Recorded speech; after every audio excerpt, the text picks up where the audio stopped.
नमस्कार, मी जयश्री देसाई. अल्टिमेट आरोग्य या माझ्या यूट्यूब चॅनलमध्ये आपणा सर्वांचं हार्दिक स्वागत. दिवाळी तोंडावर आली आहे.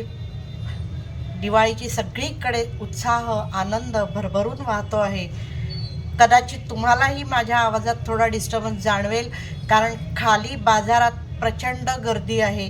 प्रचंड जोरजोरात विक्रेते आरडाओरडा करून ग्राहकांना खेचत आहेत आणि त्याच्यामुळे कदाचित आवाजाचा त्रास होऊ शकतो, त्याबद्दल दिलगीर आहे. मात्र त्याचबरोबर मला अतिशय आनंद होतो आहे की या दिवाळीच्या सुरुवातीला आपण भेटतो आहोत आणि दीपोत्सवाच्या भरभरून शुभेच्छा तुम्हाला देणं मला शक्य होतं आहे.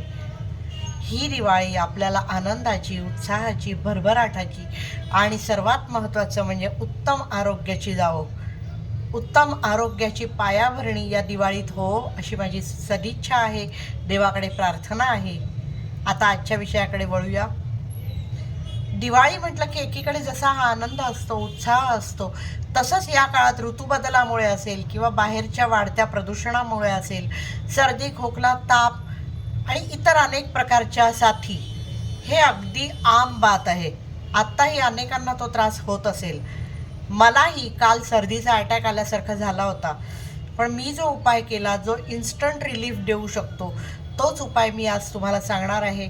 आणि तो उपाय आहे जिन शिनजुत्सू या आपल्या जपानी पद्धतीमधलं सेफ्टी एनर्जी लॉक 3. आपण गेल्या वेळेला 2 बघितलं, त्याच्या आधी 1 बघितलं. आज 3रं लॉक बघतो आहे. हे अतिशय महत्त्वाचं आहे, कारण ते आपल्या शरीराचं इम्युनिटी रक्षक म्हटलं गेलेलं आहे. शरीरासाठीचं नॅचरल अँटीबायोटिक असं त्याला म्हटलं गेलं आहे आणि रेस्पिरेशन स्पेशालिस्ट असंही त्याला म्हटलं गेलं आहे. त्यांच्या परिभाषेत त्याचं नाव डोअर, दरवाजा असं आहे. ते तसं का आहे, त्याला त्यांनी डोअर का म्हटलं आहे आणि याचे हे जे मी तुम्हाला म्हटलं हे फायदे का होतात, हे सगळंच आज आपण बघणार आहोत. तेव्हा आता सुरुवात करूया.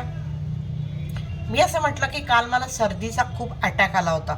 मला बोलताही येत नव्हतं आणि त्याच्यामुळे मला प्रश्न होता की मी हे शूट कसं करू शकेन. पण मी हा उपाय योजला आणि मला इन्स्टंटली माझ्या नाकपुड्या मोकळ्या चोंदलेल्या होत्या, त्या मोकळ्या झाल्या. सर्दी माझी जवळपास गेली. त्याच्यामुळे ती जाईपर्यंत अजून 1-2दा मी करीन, मला त्याचा फायदा होईल. तुम्हीही हे करू शकता. अनेकदा आपल्याला गोळ्या, औषधं वगैरे सगळं घेऊनही जो परिणाम साधत नाही, तो या साध्या सोप्या उपायाने साधू शकतो. म्हणून कृपया हा एपिसोड शेवटपर्यंत पहा. लहान मुलं तर फारच जास्त अफेक्ट होतात.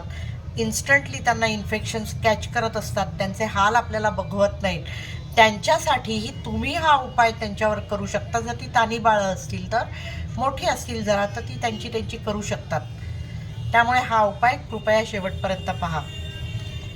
जिनशिन जुत्सू ही जी पद्धत आहे, मी आत्तापर्यंत अनेकदा सांगितलं आहे, ही अतिशय एक अद्भुत पद्धत आहे. अद्भुत अशासाठी की केवळ हलक्या स्पर्शाने, हलका ताप देऊन आपण अनेक शारीरिक, मानसिक, आध्यात्मिक लाभ मिळवू शकतो. अनेक व्याधीतून मुक्तता मिळवू शकतो. अनेक मानसिक व्याधींमधून मुक्तता मिळवू शकतो. सेफ्टी एनर्जी लॉक हा असाच एक अद्भुत चमत्कार आहे. कुठे असतं ते आधी बघूया आणि मग त्याचे फायदे, ते कसं करायचं ते बघूया. आपल्या पाठकण्याच्या दोन्ही बाजूला, खांद्याच्या मागे, मी तुम्हाला चित्र दाखवते, त्याच्यावरनं लक्षात येईल, इथे सेफ्टी एनर्जी लॉक 3 असतं. मी म्हटलं तसं मुठीच्या आकाराची ही सेफ्टी एनर्जी लॉक्स आहेत. त्यामुळे तुम्हाला शोधायला ते काही कठीण जाणार नाही. तिथे हात लावल्यावर नाडी जाणवते. जिथे नाडी जाणवते ते सेफ्टी एनर्जी लॉक आहे, हे आपल्याला अगदीच समजू शकतं. त्याच्यामुळे हे चित्रही डोळ्यासमोर ठेवा. पण तेही नाही तर नुसता हात असा करून, कपासारखा करून हा हात इथे ठेवणं, हे झालं सेफ्टी एनर्जी लॉक आपण ॲक्टिवेट करतोय. ते जेव्हा जॅम होतं तेव्हा खांदा धरणं, खांद्यातलं आखडलेपण, पाठदुखी, मानदुखी असे त्रास तर आपल्याला होतातच.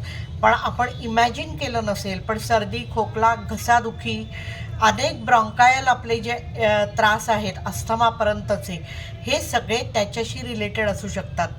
त्यामुळे हा खांदा मोकळा करणं, याच्यासाठी सेफ्टी एनर्जी लॉक 3 हा अतिशय उपयोगी हे ठरतो, मार्ग ठरतो. आणि करायचं आहे काय, काहीच नाही. तुम्ही बसा किंवा उभं राहा, तुम्हाला जे सोयीचं असेल ते करा. हात कपासारखा करायचा. हा हात खांद्याच्या इथे मागे ठेवायचा. उजव्या हाताने डाव्या हाताचा खांदा धरायचा आहे आणि हे झालं की डाव्या हाताने उजव्या हाताचा खांदा धरायचा आहे. हेच करताना मात्र नुसतं एवढं नाही करायचंय. एकीकडे आपण ह्या हाताने म्हणजे उजव्या हाताने डावा हाताचा खांदा जेव्हा धरत असू तेव्हा डावा हात जो आहे तो आपल्या जांघेवर असला पाहिजे. मी तुम्हाला फोटो दाखवते, त्याच्यावरून ती पोझिशन कशी असली पाहिजे ते लक्षात येईल. ते सेफ्टी एनर्जी लॉक 15 आहे. मी गेल्या एपिसोडमध्येही म्हटलं होतं की सेफ्टी एनर्जी लॉक 2 आणि 3 एकत्र लावली जातात. तसं 3 आणि 15 ही एकत्र लावली जातात का तेही मी तुम्हाला सांगेन. हा हात या खांद्यावर, हा हात डाव्या जांघेवर. जेव्हा डावा हात उजव्या खांद्यावर असेल तेव्हा उजवा हात उजव्या जांघेवर. मी तुम्हाला फोटो दाखवते, त्याप्रमाणे ते करायचं आहे. किमान 3 ते 5 मिनटं आणि जास्तीत जास्त 20 मिनिटांपर्यंत तुम्ही ते करू शकता आणि दिवसातून कितीही वेळा करू शकता. त्याला काही कॉन्ट्राडिक्शन्स नाहीत की जेवल्यावर, अनुशापोटी वगैरे काही नाही. तुम्ही केव्हाही करा. आत्ता समजा मला त्रास होतोय, मी आत्ता धरून बसले तरी माझ्या नाकपुड्या लगेच क्लिअर होणार आहेत. नाकपुड्या क्लिअर होण्यासाठी हाही एक उपाय मी तुम्हाला सांगितला होता. अंगठ्याच्या मुळाशी, बेस ऑफ द थंब, मनगटाच्या टोकाशी इथे जरी दाबलं तरी आपल्या नाकपुड्या क्लिअर होतात. आता आपण जिन्शिन जित्सूचं सेफ्टी एनर्जी लॉक 3 बघतोय. हा हात असा ठेवायचा, नाडी जाणवायला लागते इथे, लगेच रिलीफ जाणवायला लागतो, खांदे मोकळे होतात आपले आणि आपल्याला आपली सर्दी खोकला कमी झाल्याचं लक्षात येतं. आता ह्याच वेळेला सेफ्टी एनर्जी लॉक 15 का लावायचं, तर जेव्हा आपण 15 हे लॉक लावतो तेव्हा कमरेखालचा जो एनर्जीचा प्रवाह, म्हणजे ते जर लॉक जॅम झालं असेल तर कमरेखालचा एनर्जीचा प्रवाह नीट वाहू शकत नाही आणि त्याच्यामुळे आपले पाय धरणं, पाय दुखणं, कोणी प्रश्न विचारतात पायासाठी, त्यांनी हा उपाय करून बघावा. पाय धरणं, पाय दुखणं, पाय बधीर होणं, मुंग्या येणं, असे अनेक त्रास आपल्याला संभवतात. कंबर दुखते. तर हे सगळे त्रास जर दूर करायचे असतील तर हे जर लावलं लॉक तर ते लॉक उघडतं आणि पायाकडचा जो एनर्जीचा प्रवाह आहे कमरेखालचा तो सुरळीतपणे सुरू होतो. आणि भावनिक स्तरावर बोलायचं झालं तर अनेकदा आपल्याला लेट गो करायचं असतं, पण आपण लेट गो करू शकत नाही. आपण सगळ्या नकारात्मक भावना, नकारात्मक सगळ्या आठवणी हे सगळं साचवून ठेवतो आणि त्याचा आपल्याला त्रास होतो. हे 15 हे लॉक जेव्हा आपण लावतो तेव्हा तोही निचरा व्हायला मदत होते आणि तो जेव्हा निचरा होतो सगळा, त्यावेळेला जेव्हा सॅमल्टेनियसली आपण हे लावलेलं आहे, आपल्याला माहिती आहे की या पद्धतीमध्ये माकड हाडापासून डोक्यापर्यंत, टाळूपर्यंत असा श्वास भरून घ्यायचा आहे.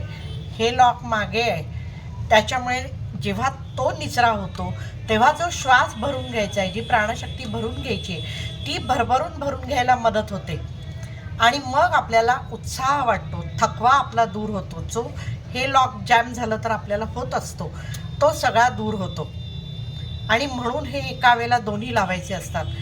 मी गेल्या वेळेला असं म्हटलं होतं सेफ्टी एनर्जी लॉक 2 आणि 3 एका वेळेला लावतात. त्याचंही कारण तेच आहे. 2 जे लॉक आहे ते कमरेच्या मागे आहे, माकड हाडाच्या दोन्ही बाजूला, आपल्या हिप बोन्सच्या वर तिथे ते आहे.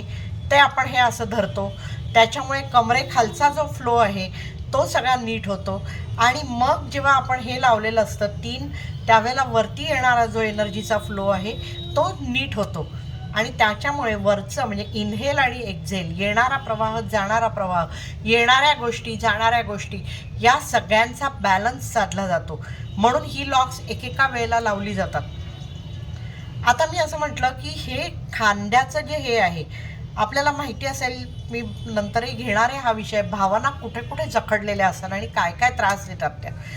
तर हे जेव्हा जखडले पण असतं तेव्हा पाठ दुखते, मान दुखते वगैरे, तर आपल्याला जो आपला स्ट्रेस असतो, आपल्या ज्या निगेटिव्ह इमोशन्स असतात त्या जेव्हा हेवी होतात तेव्हा आपले खांदे जड होतात, आपल्याला पाठ दुखते किंवा जबाबदारीचं ओझं जेव्हा खूप जास्त होतं आपल्याला तेव्हा मानपाठ आपली दुखते, खांदे आखडतात. हे सगळं ह्यांनी दूर व्हायला मदत होते. आपण रिलॅक्स होतो, आपण लेट गो करतो, आपला थकवा ॲटोमॅटिकली त्याच्यामुळे कमी होतो आणि आपण उत्साहाने भरून वाहतो. आत्ता दिवाळीच्या काळात तर हे फारच आवश्यक आहे. शारीरिक थकवाही जाईल, मानसिक उत्साहही येईल आणि आनंदात ही दिवाळी पार पडेल. दिवाळी आणि पुढचा सगळाच काळ. मात्र ह्याचे फायदे केवळ एवढे नाहीत, तर ह्याचे इतरही अनेक फायदे. जसं मी म्हटलं की याला रेस्पिरेटरी ॲनालिस्ट म्हटलं जातं, की रेस्पिरेशनचा हा तज्ज्ञ मानला जातो. तर त्याच्यामुळे लंग्सशी रिलेटेड काहीही प्रॉब्लेम्स असतील तरी ह्याच्यात त्याचा उपयोग होतो, या उपायाचा त्याच्यासाठी.